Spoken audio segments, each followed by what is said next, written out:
কারণ এখন পর্যন্ত রাজনৈতিক দলসমূহ পরিবেশ সংক্রান্ত বিষয়ে তাদের যে ইশতেহারে সন্নিবেশিত বিষয়সমূহ রয়েছে তা এই দেশের বাস্তবতার সাথে বিবর্জিত এবং বাস্তবতার সাথে সম্পর্কিত নয়। এটা আমি একজন পরিবেশ আন্দোলন কর্মী হিসেবে 25 বছর মাঠে মানুষের সাথে কাজ করে থেকে আমার যে অভিজ্ঞতা সেই আলোকে আমার এই অনুধাবন। কিন্তু এর যে বিজ্ঞান ভিত্তিক এবং ঐতিহাসিক প্রেক্ষাপট রয়েছে সেটা আমি আজকে অল্প করে একটু তুলে ধরতে চাইব। কারণ যদি এটা মানে এই নয় যে রাজনৈতিক নেতৃবৃন্দ যখন নদীর পানি কালো দেখেন তখন তারা খুশি হন, তা নয়। তারাও কষ্ট পান এবং তারা বুঝেন যে এই নদীর পানিটা কালো হওয়া উচিত নয়।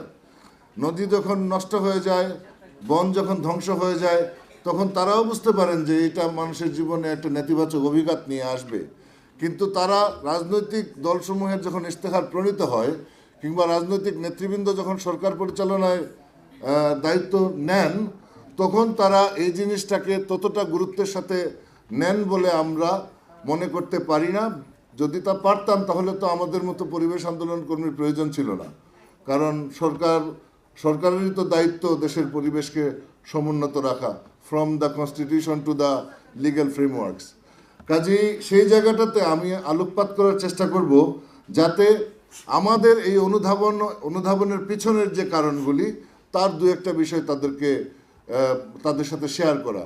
তার অনেকেই অনেক কিছু জানেন, কিন্তু আমি যে কারণে এটা বলছি সেটা একটু তাদেরকে বলতে চাই।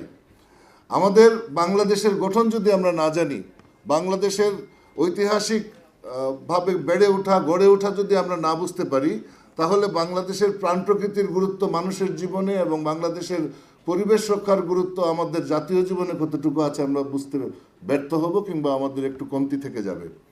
আপনারা অনেকেই হয়তো জানেন 12 কোটি বছর আগে কোনো ইন্ডিয়ান সাবকন্টিনেন্ট ছিল না। তখন গন্ডোয়ানা নামে একসাথে ছিল পৃথিবী এবং 12 কোটি বছর আগে ইন্ডিয়ান প্লেটটা উত্তর পূর্ব দিকে যাত্রা শুরু করেছে আসতে এবং তার 7 কোটি বছর লেগেছে এসে ইউরেশিয়া প্লেটের সাথে আঘাত লাগতে এবং আঘাত লাগার পরে ইউরেশিয়া প্লেটটা হিমালয়ান এবং আরাকান মাউন্টেন রেঞ্জ হয় এবং ইন্ডিয়ান প্লেটটা তার নিচে ঢুকে যায়।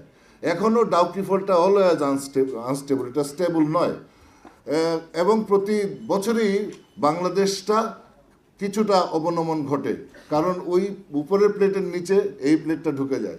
এটা বললাম এই কারণে যে যখন এই ইন্ডিয়ান প্লেটটা ইউরেশিয়ান প্লেটের নিচে ঢুকে গেল তখনই আপনার তিব্বতিয়ান প্লেট তৈরি হলো এবং এই তিব্বতিয়ান প্লেটও থেকেই তৈরি হয়েছে Brahmaputra river system, Ganges river system, ওই দিক দিয়ে মেকং রিভার সিস্টেম, তারপরে ইন্দাস রিভার সিস্টেম। এগুলি সব বড় বড় রিভার সিস্টেমগুলি মূলত এই জনপদগুলি তৈরি করেছে। এই জন্য বাংলাদেশকে বলা হয় Bangladesh is the largest part of the largest active delta in the world.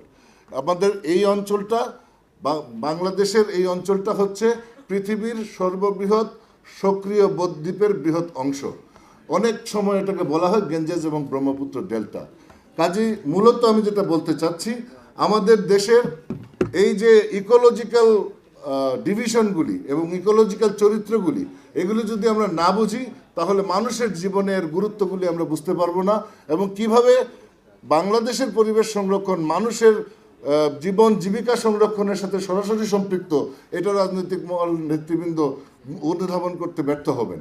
আপনারা জানেন বাংলাদেশ এমন একটা দেশ যেখানে 1 স্কোয়ার কিলোমিটারে 1284 জনের চেয়ে বেশি মানুষ বসবাস করে, যেখানে যুক্তরাষ্ট্রে মাত্র 30 জন লোক বসবাস করে। কাজে পরিবেশ যদি বাংলাদেশে নষ্ট হয়, নদী যদি বাংলাদেশে নষ্ট হয়, তাহলে একটা জনপদ হারিয়ে যায়। যদি বাংলাদেশের এয়ার পলিউশন হয় তাহলে এটা জনস্বাস্থ্যের জন্য মারাত্মক হুমকি দেখা দেয়। আপনারা অনেকেই হয়তো জানেন, আজকে সকাল থেকে আপনারা আলোচনা শুনছেন, 7 বছরেও বাংলাদেশ 19 দিনের বেশি এই ঢাকা শহরের মানুষ স্বাস্থ্যের জন্য উপযোগী বায়ু পায় নাই। কাজে আমরা তো অলওয়েজ পাবলিক হেলথ হ্যাজার্ডের মধ্যে রয়েছি। আমরা কয়েকদিন আগে পিফাস পলিউশন নামে একটা নতুন পলিউশন বাংলাদেশে সারফেস করেছি। সেখানে আমরা দেখেছি কর্ণতলী নদী এই সাভারে, যেটাতে পিফাসের পলিউশন ডাচ স্ট্যান্ডার্ডের চেয়ে 54,000 গুণ বেশি। কাজেই আমাদের দেশে যে ক্যান্সার মহামারী আকার ধারণ করছে, আমাদের দেশে যে কিডনি রোগী হচ্ছে, আমাদের যে কৃষি জমি হারিয়ে যাচ্ছে, এগুলির কনসিকুয়েন্সেস রয়েছে এবং এটা রক্ষা করার জন্য মোটা দাগে ধরেন আমাদের নদী ব্যবস্থাই তৈরি করেছে। কাজে নদীগুলি সংরক্ষণ করতে হবে, কিন্তু এই ইকোসিস্টেমের মধ্যে হাওর ইকোসিস্টেম রয়েছে, চলনবিল ইকোসিস্টেম রয়েছে, বরেন্দ্র ইকোসিস্টেম রয়েছে, উপকূল ইকোসিস্টেম রয়েছে।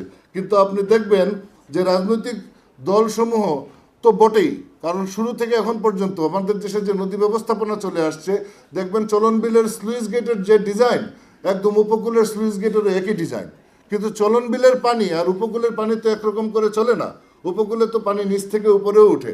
কাজে রাজনৈতিক দলসমূহ তাদের ইশতেহারে মানুষের প্রয়োজনে যে সমস্ত ইকোলজিক্যাল অর্গানকে সমুন্নত রাখার জন্যে যথেষ্ট প্রতিশ্রুতি এবং যথেষ্ট প্রতিজ্ঞা থাকা দরকার, সেই জায়গাটা থেকে তাদেরকে যেতে হবে।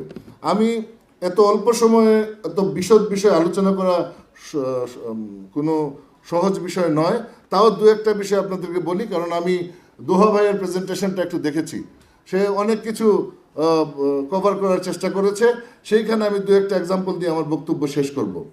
একটা হচ্ছে আমাদের দেশে যে ইকোনমিক গ্রোথের চেষ্টা করা হচ্ছে, যেটা চলমান রয়েছে, বিগত ফ্যাসিস্ট সরকার, তার আগের সরকার, সমস্ত সরকারই অবশ্যই মানুষের ভাগ্য উন্নয়নের জন্য অর্থনৈতিক প্রবৃদ্ধির চেষ্টা করতে হবে, এবং সেটা করার জন্য তারা এগ্রিকালচারাল গ্রোথকে প্রাধান্য না দিয়ে ইন্ডাস্ট্রিয়াল গ্রোথের দিকে গিয়েছেন। এই জন্য এখন আমাদের 97-এর চেয়ে বেশি স্পেশাল ইকোনমিক জোন ঘোষণা করা রয়েছে। কিন্তু আমরা আমাদের এই স্পেশাল ইকোনমিক জোনগুলি ঘোষণা করার সময়, কিংবা আবার মেগা প্রজেক্টগুলি গ্রহণ করার সময়, কিংবা আমরা বড় বড় পরিকল্পনাগুলি গ্রহণ করার সময় আমরা মানুষের কথা চিন্তা করি নাই, আমরা বাস্তবতার কথা চিন্তা করি নাই। আমরা গোষ্ঠী স্বার্থের কথা চিন্তা করেছি, আমরা কর্পোরেটের স্বার্থের কথা চিন্তা করেছি, আমরা বিদেশি দেশগুলির ব্যবসার কথা চিন্তা করেছি। যে কারণে আমাদের দেশে এখন সমস্ত কিছু মানুষের স্বার্থের পরিপন্থী হয়ে দাঁড়াচ্ছে। আজকে যে জেলেটা উপকূলে 200 মণ ইলিশ মাছ পেত, সে 20 মণ ইলিশ মাছও পায় না। আজকে লবণ চাষিরা 8 টাকা তাদের প্রোডাকশন কস্ট লবণের, তারা বিক্রি করতেছে 3 টাকা। এগুলি কিন্তু কোনোটার কনসিকুয়েন্সেস নাই তা নয়, এবং কোনোটা হঠাৎ করে হয়নি। এগুলি সুদূর প্রসারী পরিকল্পনার অংশ। আমি এগুলি আপনাদেরকে ডিটেলস বলতে চাইব না। আমি মনে করি রাজনৈতিক দলসমূহ অনেক বেশি সচেতন রয়েছেন এগুলির ব্যাপারে, কিন্তু তাদের এই সচেতনতাটা যদি বাস্তবে প্রতিফলিত না হয়, তাহলে সচেতন বোঝায় না। একটা মানুষ সৎ হলেই হয় না, পাড়ার লোক জানতে লাগে যে সে সৎ, আদারওয়াইজ তাকে সৎ হিসেবে মানুষ গ্রহণ করে না। কাজে আমরা আশা করব রাজনৈতিক দলসমূহ তাদের ইশতেহার এগুলি সন্নিবেশিত করবেন। আমি একটা উদাহরণ দিতে চাই। আমি 3টা মূলত পয়েন্ট আইডেন্টিফাই করেছি দোহা সাহেবের প্রেজেন্টেশন থেকে, যেটা ইম্পর্টেন্ট আপনাদের জন্য জানা। একটা হচ্ছে উনি জিওপলিটিক্যাল বিষয় বলার চেষ্টা করেছেন। আপনাদেরকে আমি একটা ইকোলজিক্যাল রিয়েলিটি বলি। গঙ্গা হচ্ছে পৃথিবীর 2nd largest seal carrying river system, অর্থাৎ পৃথিবীতে 2য় বৃহত্তম পরিবহনকারী নদী ব্যবস্থাপনা।